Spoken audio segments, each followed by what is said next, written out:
And we see more and more, issues popping up all the time around violence and safety and so forth, youth development, workforce development, all of these issues that we actually had hands-on involvement with. The impact is we no longer have the agency, but we're still doing the work. The Blue Hills Civic Association, a nonprofit in Hartford, has closed its doors for good. Now, this comes after a possible cyber attack, and new at 10, there's now a federal investigation into a state senator connected to the organization. Fox 61's Kay Pattyfoot has more on this story. It's been months since the Blue Hills Civic Association, a nonprofit in the north end of Hartford, closed its doors. But former employees tell me they are still doing everything that they can to serve the community. For 60 years, the Blue Hills Civic Association, or BHCA, has been a staple in the north end of Hartford, especially the Summer Youth Employment Program. The one that's where we were known for. And so the agency successfully managed it for over 25 years. This year was the first year that we were not able to do that for obvious reasons.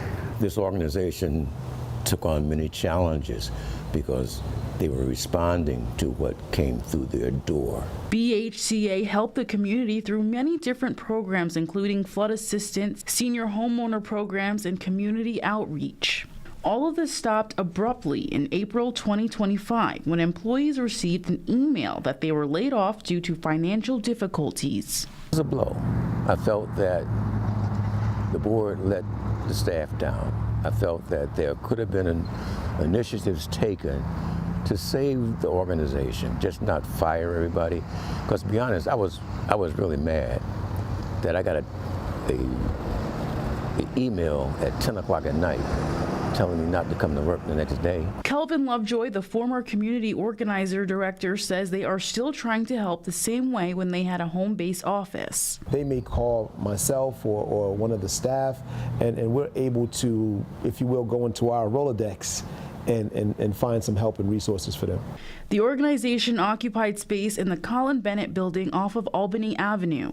Ralph Knighton, the former economic development director, says plans were underway to build another space on 410 Homestead Avenue. Got a $3 million grant from the state to expand the program and to provide workforce development activity during the summer. Renderings were made of the layout of the building as well. It was going to be a 20,000-foot square facility with 2 floors. We're going to have culinary arts so people can eat what we grow and what people develop as a menu.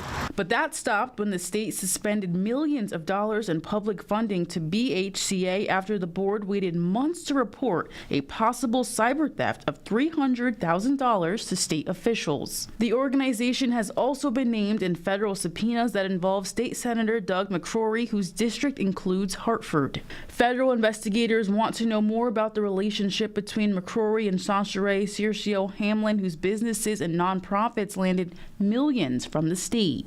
Now, questions remain for the future of Blue Hills Civic Association and why board members never held an in-person meeting after employees were laid off. So I felt the board, let us down. I felt that they had people on the board that were supposedly committed to this community. You had a state rep on the board, different things, and I shudder to think of why would you let your constituents experience hardship when you didn't take any action to try to resolve the problem. Instead, you just wash your hands of it, and I really was disappointed. And it's left a void in terms of senior programming, in terms of programming for youth, in terms of economic development. Blue Hills Civic Association was the agency that is to go to in North Hartford. Former employees tell me they are hopeful something will change and that they can continue serving their community. In Hartford, Kate Pattyfoot, Fox 61.